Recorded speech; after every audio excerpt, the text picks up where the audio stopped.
Hermanos, Dios les bendiga. Su servidor, Ludwig Salvador Cardona Gómez, está nuevamente con ustedes en su programa Me amó y se entregó por mí. Hoy quiero compartir un tema distinto con ustedes en este tiempo de Adviento, un tiempo tan maravilloso, tan especial que la iglesia nos propone para vivirlo de una mejor manera. Hoy, haciendo una especie de pausa, ya que nos encontramos cerca del tercer domingo de Adviento, pero quisiera compartir con ustedes ahora este tema que se llama Nuestra vida es un adviento permanente, haciendo una reflexión, teniendo conciencia de que este tema no es solo para el tiempo de adviento, que son 4 domingos, sino que este tiempo de adviento debería significar nuestra forma de vivir, nuestra forma de presentarnos ante el Señor. Y lo podemos reflexionar este tema en el tiempo de Navidad, en el tiempo de Cuaresma, en el tiempo de Semana Santa, en el tiempo de Pascua, en el tiempo ordinario. Es decir, a lo largo de toda nuestra vida podemos recordar estos principios, que nuestra vida es un adviento permanente. ¿Pero por qué? Ahora lo vamos a ver. Espero que sea un tema de gran bendición para todos nosotros. Empezamos aquí con la tan conocida corona de Adviento y precisamente tiene dos colores principales la corona de Adviento de acuerdo a la liturgia. El color morado que significa penitencia, ya lo sabemos como en el tiempo de la Cuaresma, y el color rosado que será utilizado el próximo tercer domingo de Cuaresma, perdón, tercer domingo de Adviento, porque dije Cuaresma porque recordaba también que en el tiempo de Cuaresma existe un domingo en el que se puede utilizar. No es una obligación litúrgica, pero sí es una posibilidad de utilizar el color rosado como una forma de decirnos, miren, ya se acerca, para lo que nos estamos preparando, ya se acerca. El tiempo de Adviento nos prepara para la Navidad, el tiempo de Cuaresma nos prepara para la Pascua. Entonces es como quien dice, miren, no perdamos de vista nuestra penitencia, nuestro sacrificio, toda nuestra vigilia, todo aquello que hemos ido ganando, aquello que Dios ha concedido hacer.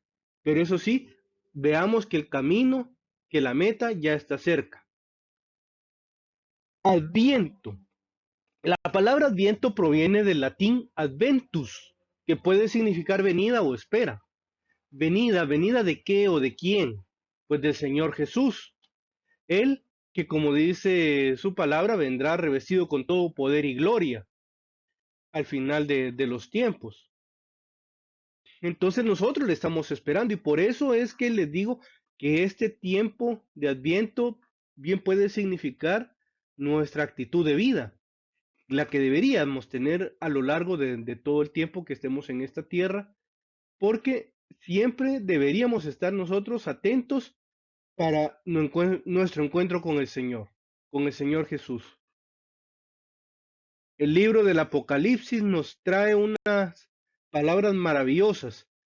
Ya en el último capítulo, ya en los últimos versículos de la palabra de Dios, nos dice el Señor, el Espíritu y la novia dicen, ven, y el que oiga, que diga, ven, el que tenga sed, que se acerque, el que quiera recibirá gratis agua de vida. El que da testimonio de todo esto dice, sí, voy a venir pronto.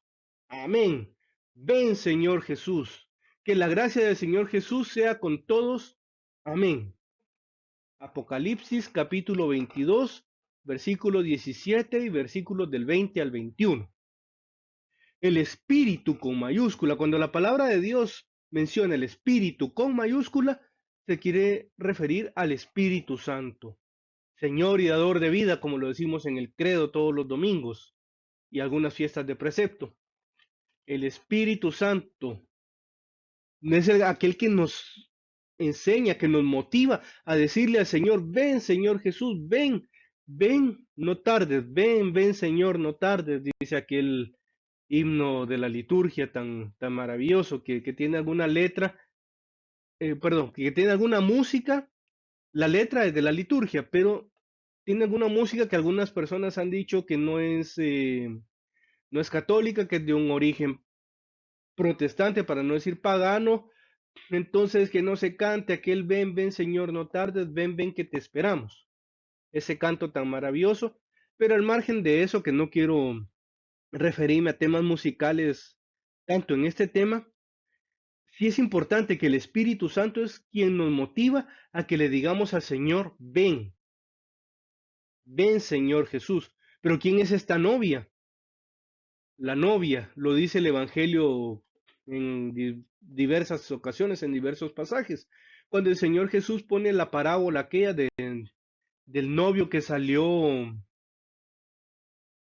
y regresa después para desposarse y encuentra algunos servidores dormidos, especialmente a las 10 vírgenes, aquellas que unas eran prudentes, las otras eran descuidadas, perezosas, unas estaban vigilando, las otras no, pero entonces dice que el novio regresaba y las vírgenes pues unas fueron dejadas afuera, las otras porque tenían aceite en sus lámparas y tenían reserva, lograron celebrar esas bodas.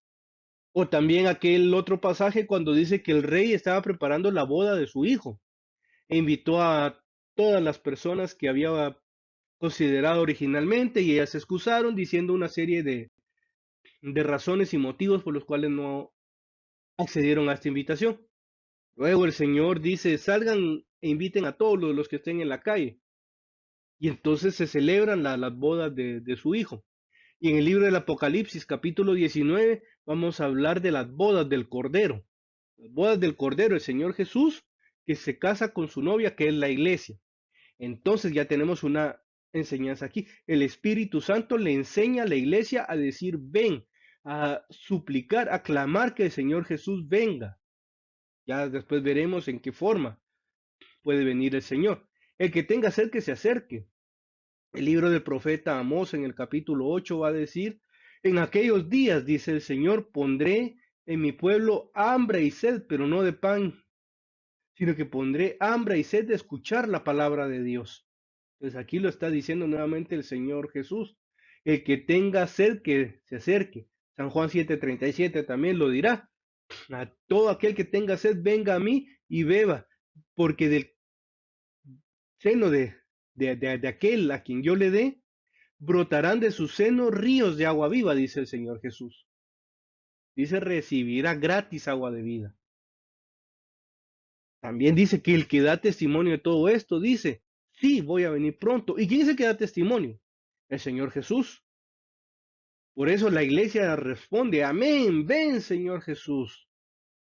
Y finaliza el texto del Apocalipsis diciendo que la gracia, es decir, que la vida, que el amor, que todo aquello que Dios nos concede, pero sobre todo, bueno, esto es como la gracia creada, como los dones que Dios nos ha concedido, que ya lo hemos empezado a meditar en el curso que estamos tomando sobre el libro Meditando la Palabra de Dios para amarle más cada día. Ahí hablo un poco más sobre la gracia, pero la gracia en sí misma es Dios, el que se da al ser humano, gracia gratis data, dicen los teólogos, la gracia que se da gratis, que se da sin que nadie pague un solo centavo, sin que nadie pueda hacer algo por merecerla, por recibirla. Obviamente, si para recibirla necesitamos abrirnos a la acción del Espíritu Santo, a la invitación de Dios, pero nadie puede hacer nada en el sentido de que yo no puedo, por mis propias fuerzas, merecer la vida de Dios. Entonces, en ese sentido es que yo les digo, nadie puede hacer nada para recibir la gracia de Dios, pero sí debemos colaborar con Dios que nos ofrece su vida y su salvación.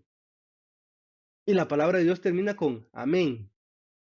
Es decir, sí, hágase, Señor, hágase tu voluntad, que sea como tú has dicho, por favor, Señor. Pero en la Sagrada Eucaristía todos los días repetimos, ven, Señor Jesús. Cuando el presidente de la celebración o el sacerdote, ya sea presbítero o sea obispo, nos invita y cuando decimos, anunciamos tu muerte, proclamamos tu resurrección, ven, Señor Jesús. Estamos pidiéndole siempre al Señor. Estamos cumpliendo esto que dice la palabra de Dios en Apocalipsis 22, porque el Espíritu Santo es quien guía a la iglesia, no es una iniciativa nuestra, es algo que el Espíritu Santo inspiró a la iglesia para introducirlo en la liturgia. Ven, Señor Jesús. Pero ¿estamos preparados para su venida? La venida de Dios puede darse en dos momentos muy particulares y muy puntuales, que de hecho van a suceder. La primera, por tiempo, puede ser nuestra llamada a la casa del Padre, cuando dejemos este mundo. La otra, cuando el Señor venga con poder y gloria a juzgar a vivos y muertos, como lo decimos en el credo. No sé cuál de las dos va a pasar primero, solamente Dios lo sabe, pero de que va a suceder, no tenemos ninguna duda. El problema es si hay preparación en nuestra vida para esto o si estamos viviendo una vida libertina, disoluta, como el hijo pródigo, que gastó toda su hacienda, todos los bienes, toda la herencia, todos los dones y gracias que Dios le había dado, los gastó. Meditemos cómo estamos viviendo o si estamos viviendo en esa constante espera. Por eso, nuevamente, nuestra vida es un adviento permanente, porque siempre estaremos esperando al Señor y Dios quiera que tengamos esa actitud de esperarle, de decirle, ven Señor Jesús, por favor, pero ven de una forma verdadera. No solo lo repitamos como una fórmula que muchas veces en la Sagrada Eucaristía repetimos fórmulas y no nos damos cuenta de lo que estamos diciendo o de lo que estamos escuchando. Y ahora vamos a ver un poco más con detenimiento esto. El prefacio de Adviento número 3. Los prefacios son aquellos momentos en la Sagrada Eucaristía en los que insisto nuevamente, el presidente de la celebración, porque puede ser un presbítero, puede ser un obispo, por eso prefiero utilizar el término presidente de la celebración. Nos dice, el Señor esté con ustedes. Nosotros respondemos, y con tu espíritu. Levantemos el corazón, nos dice Él. Nosotros respondemos, lo tenemos levantado hacia el Señor. Demos gracias al Señor nuestro Dios, nos repite Él. Es justo y necesario, volvemos a decir nosotros. Y de ahí ya continúa el prefacio. En verdad es justo y necesario nuestro deber y salvación darte gracias siempre y en todo lugar, Señor Padre Santo, Dios Todopoderoso y Eterno. Y de ahí ya. El prefacio se dirige al Padre, por eso el prefacio de Adviento número 3 nos dice, hablándole al Padre, orando al Padre todos juntos, dice, tú, Padre, nos has ocultado el día y la hora en que Cristo, tu Hijo, Señor y Juez de la historia, aparecerá revestido de poder y de gloria sobre las nubes del cielo. En aquel día terrible y glorioso pasará la figura de este mundo y nacerán los cielos nuevos y la tierra nueva. El mismo Señor que se nos mostrará entonces lleno de gloria viene ahora a nuestro encuentro en cada hombre y en cada acontecimiento, para que lo recibamos en la fe y por el amor, demos testimonio de la espera dichosa de su reino. ¿Ven qué riqueza esta de los prefacios? Lo que sucede es que tantas veces estamos como que acostumbrados y no prestamos atención a lo que estamos viviendo en la Sagrada Eucaristía. Empezamos analizando un poco el tema de los prefacios. Si el Señor me lo permite, dentro de mis proyectos personales, no sé, para unos años, aquí en adelante unos 5 años posiblemente. Ahora estamos en diciembre de 2025, hoy precisamente 12 de diciembre 2025, día de Nuestra Señora de Guadalupe. Les digo, posiblemente en unos 5 años tendré la oportunidad de escribir un libro solo sobre prefacios, haciendo algunas reflexiones y compartiendo también el resultado de ese libro por medio de unos cursos o de un curso así como está este, porque tenemos una gran riqueza en la iglesia que no la explotamos. Es como aquella persona que puede tener una joya valiosa, una perla, una pepita de oro, lo que sea, y no sabe ni siquiera qué es o para qué sirve, o no sabe el valor de eso. Así y mucho más tenemos nosotros en nuestra iglesia. Y con los prefacios, que pocas veces les ponemos atención y menos sacamos su enseñanza. Pero entonces veamos, tú nos has ocultado el día y la hora en que Cristo, tu Hijo, Señor y Rey de la historia, Señor y Juez de la historia, perdón, aparecerá revestido de poder y de gloria sobre las nubes del cielo. El Padre no ha querido que nosotros sepamos el día y la hora que ha decidido para que el Señor Jesús venga nuevamente, porque viviríamos con aquella zozobra. Bueno, faltan tantos años, faltan tantos minutos, faltan tantas horas. Y ya sería tal vez una espera temerosa y no con gozo como aquel hijo que espera con ansias que lleguen sus padres o aquella persona que espera que su amado o su amada lleguen y se encuentren o cuando estamos esperando una visita muy importante y decimos a qué horas va a venir, con gozo, por supuesto, no con temor. Entonces, así deberíamos y deberemos vivir nosotros en una constante espera de nuestro Dios. Por eso, insisto nuevamente, nuestra vida es un adviento permanente. Entonces el Señor Jesús vendrá algún día como Señor y juez de la historia. Ya lo dice San Lucas capítulo 1. Su reino no tendrá fin. El Señor y juez de la historia. Y vendrá a juzgar a vivos y muertos y su reino no tendrá fin, decimos en el credo. Aquel día terrible y glorioso. Pero ¿por qué va a ser un día terrible y glorioso? Porque muchas veces se nos pinta, sí, que Dios vendrá y que todo será felicidad, todo será bendición, todo será alegría, pero vean lo que aquí les coloco. Esto ya es un comentario personal. El día del Señor será terrible y glorioso porque vendrá para juzgar a vivos y muertos. Y recordamos a Mateo capítulo 25, versículos 31 al 46.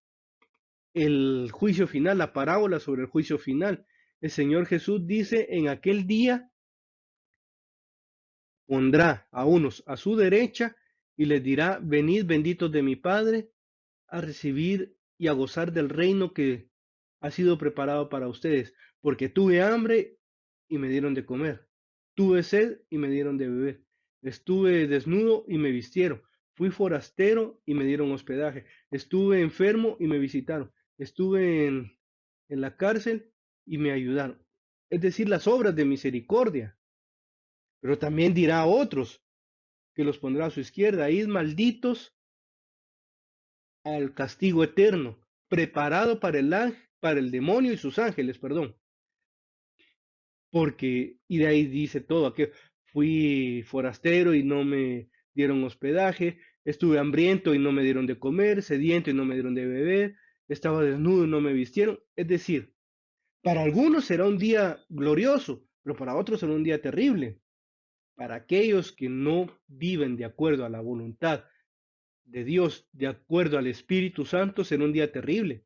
Pero para aquellos que vivan de acuerdo al amor de Dios, de acuerdo a su voluntad, será un día glorioso. Entonces en nosotros está cómo queremos que sea nuestro encuentro definitivo con el Señor. ¿Será terrible o será glorioso? Cada uno de nosotros lo decidirá con su vida y con sus actos en esta tierra. Y nuevamente, por eso nuestra vida permanentemente será un adviento, porque aquí estamos esperando al Señor. El problema es cuál va a ser el resultado de esa espera. Es como aquel estudiante que está nervioso porque no sabe si ganó el curso y dice, ¿y ahora qué voy a hacer? Y si lo pierdo, que las retrasadas, que me van a regañar mis papás, que me van a castigar. Fue un estudiante mediocre, flojo, haragán. Pero aquel estudiante que siempre fue dedicado, que siempre fue responsable, él está esperando con alegría su nota. Así deberíamos nosotros ver el día del Señor, terrible y glorioso. ¿Cómo será para nosotros? Pero también dice el prefacio que el Señor Jesús viene a nuestro encuentro ahora, en cada hombre y acontecimiento, en cada pequeña situación que nosotros vivimos, podemos encontrarnos con el Señor, en las obras de misericordia. Muchas veces esperamos que el Señor nos hable directamente o que se nos manifieste con una luz, algo así como esta imagen que está ahí en la diapositiva y que veamos, el Señor se me apareció y ahora sí sé lo que Él quiere de mí. No lo va a hacer. Como regla general no lo va a hacer. Claro que si Él decide hacerlo, Él es todopoderoso y puede hacer lo que su voluntad considere, pero normalmente no lo hará. Entonces, aprendámosle a reconocer en cada persona que viene a nosotros. Así como el buen samaritano, San Lucas capítulo 10, versículos 25 al 37. Reconozcamos al Señor, que también hay un prefacio sobre el buen samaritano, pero esa será reflexión para otro día, primero Dios. Reconozcámosle en cada acontecimiento, en cada situación que vivamos, que Dios nos sale al encuentro y sobre todo nos sale al encuentro en la Sagrada Eucaristía y en su palabra todos los días. No perdamos de vista esto, por favor, hermanos.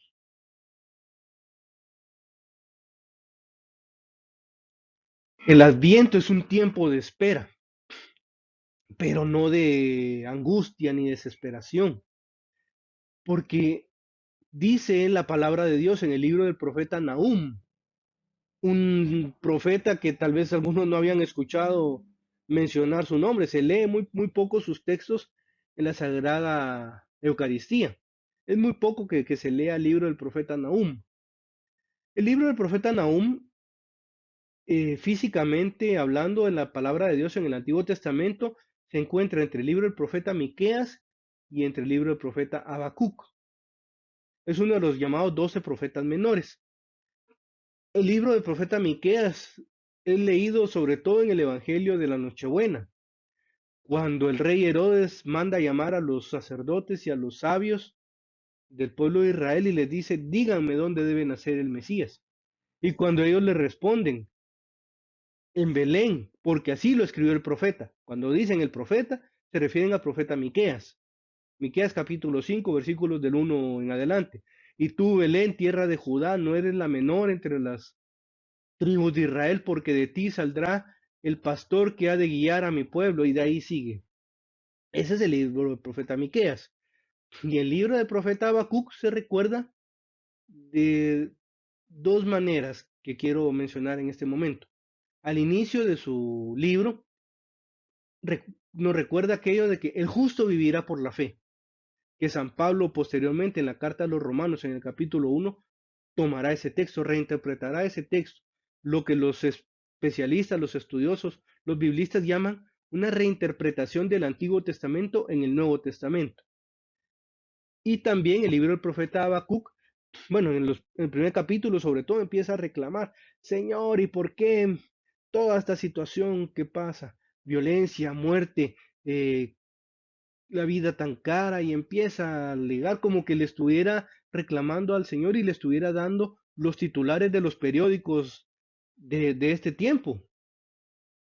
Pero ya de último, ya cuando el profeta se convierte, en el capítulo 3 Habacuc se convierte, dice, Señor, aunque los bueyes no estén, aunque no hayan bueyes en el establo, aunque la higuera no dé frutos, aunque las cosas sigan mal como estaban cuando yo te reclamé, seguiré gozándome en el Señor mi Dios.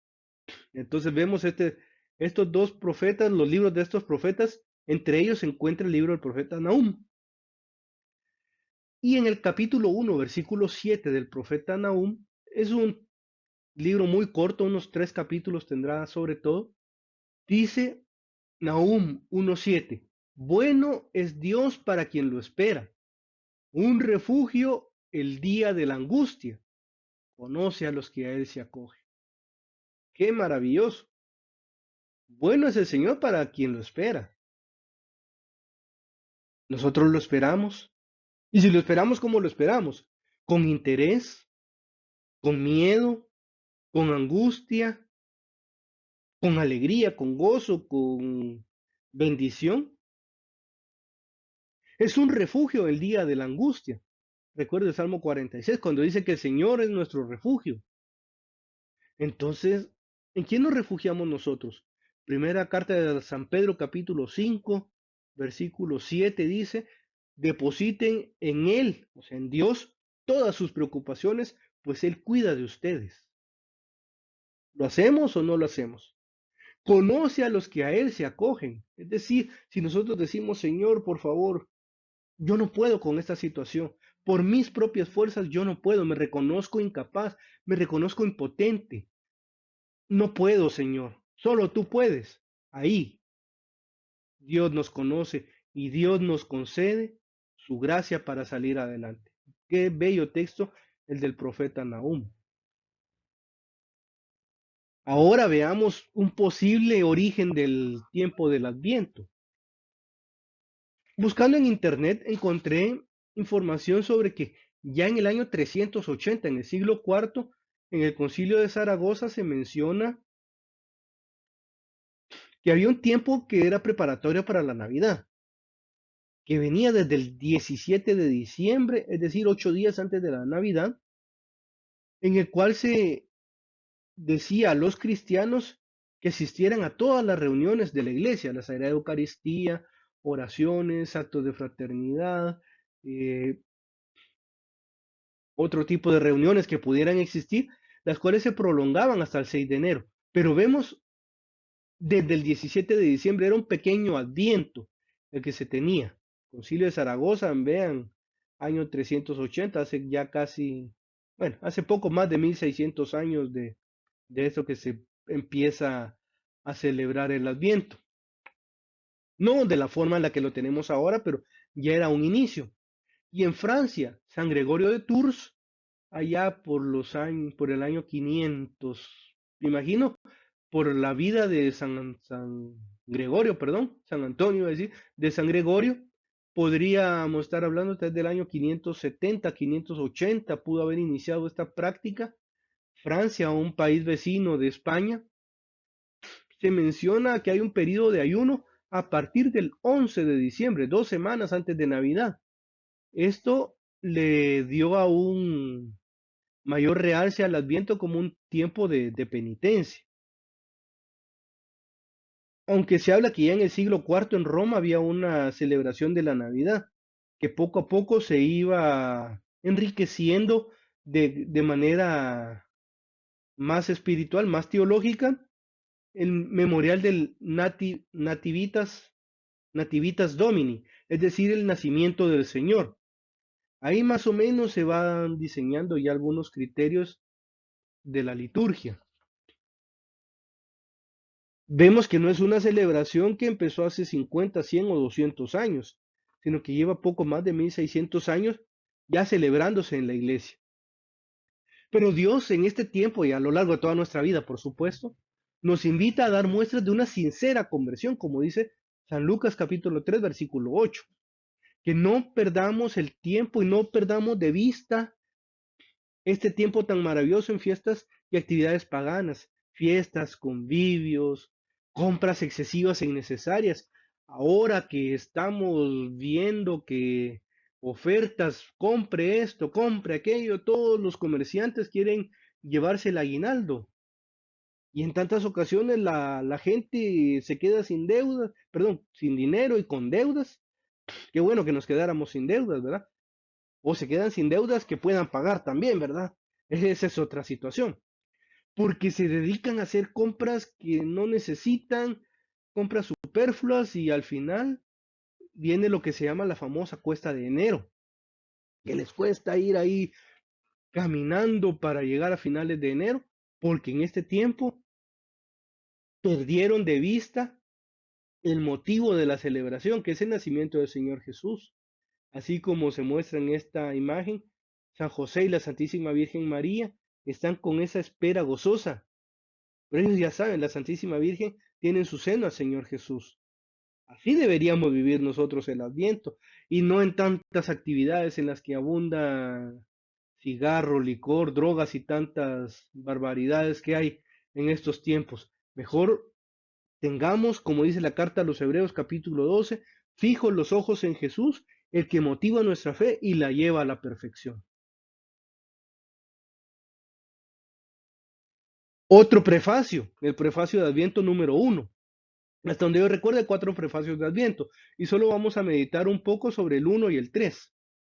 El prefacio de Adviento 1 nos dice, hablando del Señor Jesús, el cual, al venir por vez primera en la humildad de nuestra carne, realizó el plan de redención trazado desde antiguo, y nos abrió el camino de la salvación, para que cuando venga de nuevo en la majestad de su gloria, revelando así la plenitud de su obra, podamos recibir los bienes prometidos que ahora en vigilante espera confiamos alcanzar. Es decir, que el Señor Jesús vino y nos recuerda a la iglesia, nos recuerda que vino por primera vez en la humildad de la carne, vino a vivir entre nosotros, pero posteriormente vendrá con poder y gloria para juzgarnos. Pero vean, ¿para qué vino el Señor Jesús? Para para salvarnos del pecado. Y por ello es que el día siguiente de Navidad tenemos una fiesta muy interesante, el día de San Esteban mártir. San Esteban, al día siguiente de la fiesta de la Navidad, de la solemnidad de Navidad, perdón, viene la fiesta de San Esteban para recordarnos que el Señor Jesús vino con una intención de martirio, vino para realizar nuestra salvación.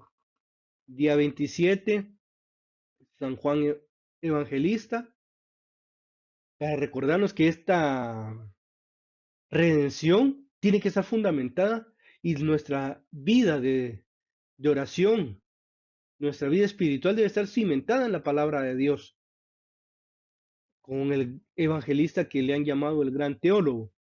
Y el día 28, los santos inocentes, que también nos recuerda ese martirio, esa vida que se entregó por el Señor Jesús.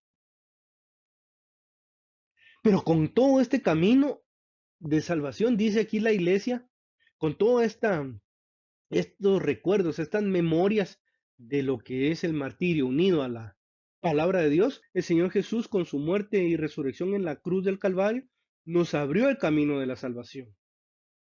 Entonces vemos así que nosotros ahora podemos recibir esos bienes que el Señor nos prometió. Recordamos lo que decía el profeta Nahum, que Dios es bueno para aquel que confía en Él, para el que se refugia en Él. Esos bienes, la bondad de Dios es uno de tantos bienes que Él nos ha prometido. Es un refugio.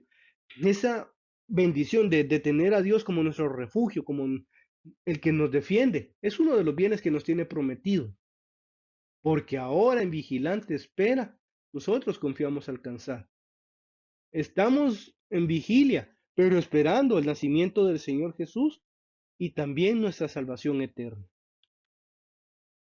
Dios quiso hacerse hombre para nacer entre nosotros y habitar entre nosotros, San Juan 1:14, para mostrarnos su amor y recordarnos que Él es el camino al Padre. No hay dos, tres ni mil caminos al Padre.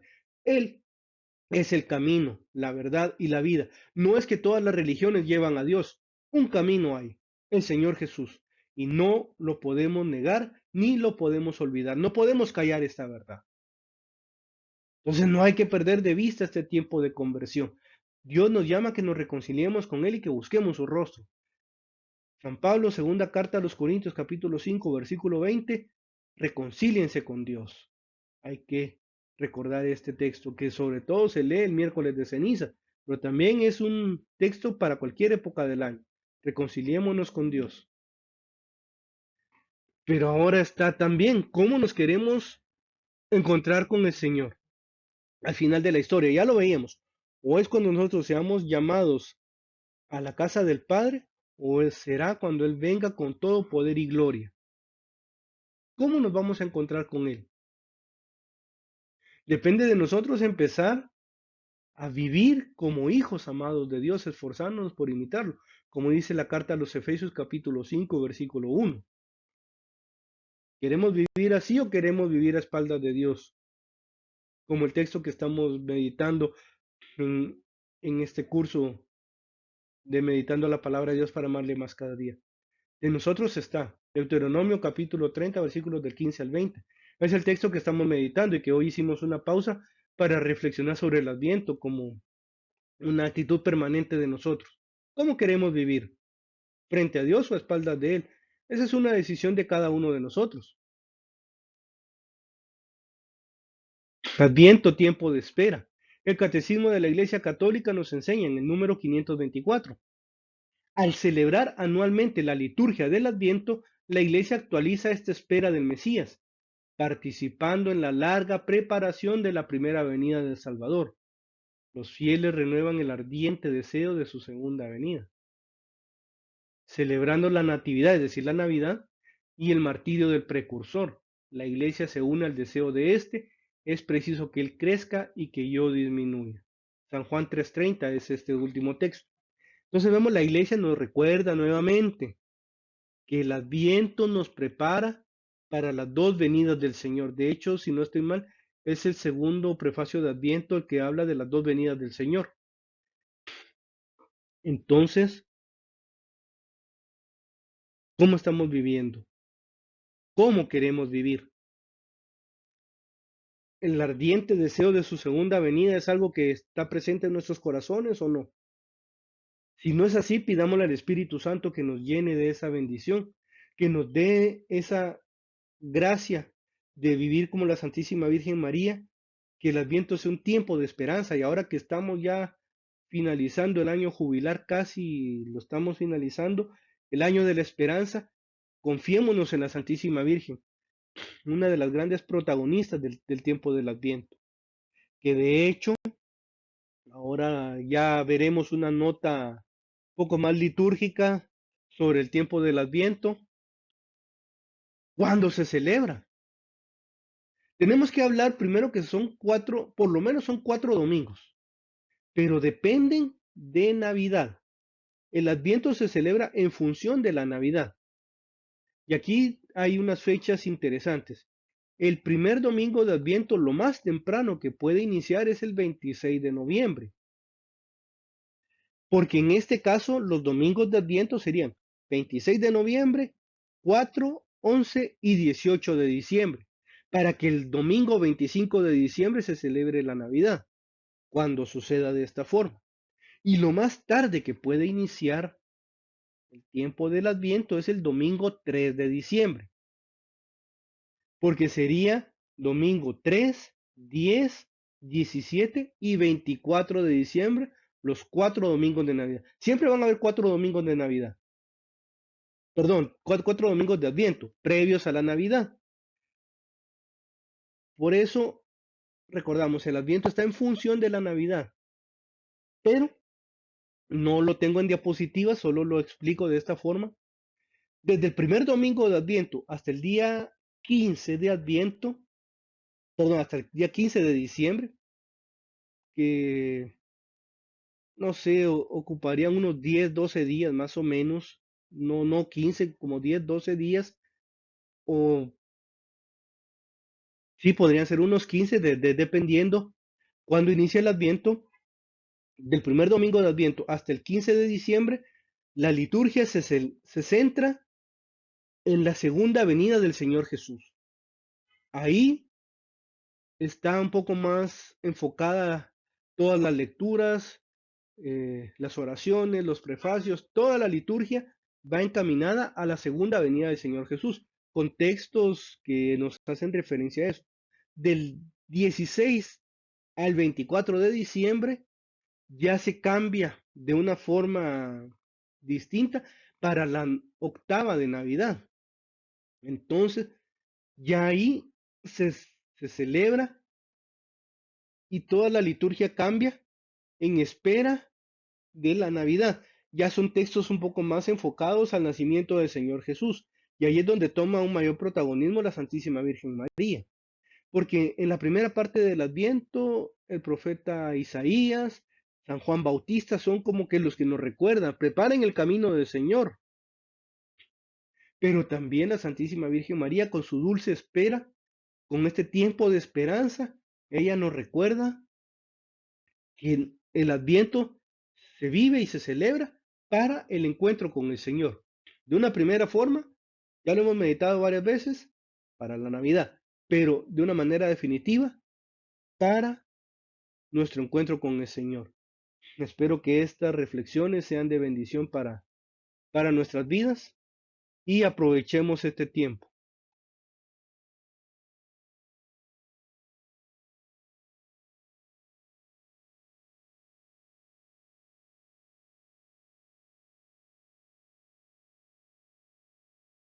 Y como siempre, hermanos, me despido de ustedes deseando que la paz de Dios que sobrepasa todo entendimiento, llene sus corazones y sus mentes en Cristo Jesús, y digamos con San Pablo, me amó y se entregó por mí. ¿Algún comentario, sugerencia? Bienvenido a esta dirección de correo electrónico. Les agradeceré como siempre si ustedes piensan que estos temas son de bendición para su vida. Por favor, compártanlos, suscríbanse a este canal de YouTube y sobre todo, eleven una oración al Señor por mi familia y por mí, para que seamos buenos cristianos, que busquemos la santidad en todo tiempo y que siempre podamos servirle a Él con todo nuestro ser, con toda nuestra vida. Y terminamos diciendo en el nombre del Padre, del Hijo y del Espíritu Santo. Amén. Padre nuestro que estás en el cielo, santificado sea tu nombre. Venga a nosotros tu reino, hágase tu voluntad así en la tierra como en el cielo. Danos hoy nuestro pan de cada día. Perdona nuestras ofensas, como también nosotros perdonamos a los que nos ofenden. No nos dejes caer en la tentación, y líbranos del mal. Amén. Dios te salve María, llena eres de gracia. El Señor es contigo. Bendita tú eres entre todas las mujeres, y bendito es el fruto de tu vientre Jesús. Santa María, Madre de Dios, ruega por nosotros pecadores, ahora y en la hora de nuestra muerte. Amén.